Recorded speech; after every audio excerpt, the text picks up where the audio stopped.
कुछ तशवीशनाक अपडेट्स पाकिस्तान और भारत के बॉर्डर से। नाज़रीन किराम, पहलगाम इंसिडेंट के बाद भारत ने ऑपरेशन सिंदूर लॉन्च किया। इस ऑपरेशन ने दो एटमी ताकतों को एक दूसरे के मद्दे मुकाबले लाकर खड़ा कर दिया। लेकिन अब वही हुआ है जिसका डर था। पहलगाम इंसिडेंट से भी बड़ा हमला, बड़ा वाकया इस वक्त भारतीय मीडिया क्या रिपोर्टिंग कर रहा है, और ये डिटेल्स जो है ये हर पाकिस्तानी के लिए आई थिंक जानना बहुत जरूरी है।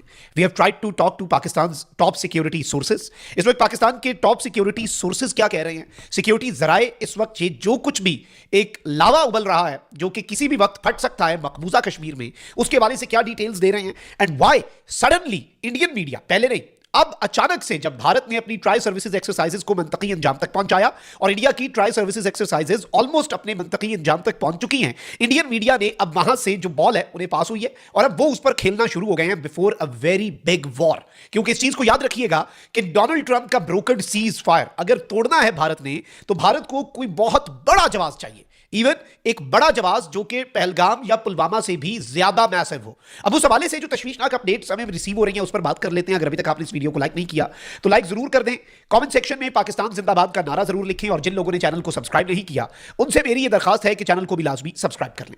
नाज़रीन किराम, इस वक्त सिचुएशन आपके सामने है, पाकिस्तान के दोनों महाज गर्म है, ठीक है, और भारत जो है वो हर मुमकिन कोशिश कर रहा है कि इस्तांबुल टॉक्स जो है वो सैबोटाज हो जाए। कल इंडिया की ईमा पर तालिबानी रिजीम के कुछ लोकल एलिमेंट्स जो है उन्होंने सीज फायर वायलेशन जो चमन में की वो भी हमने देखी।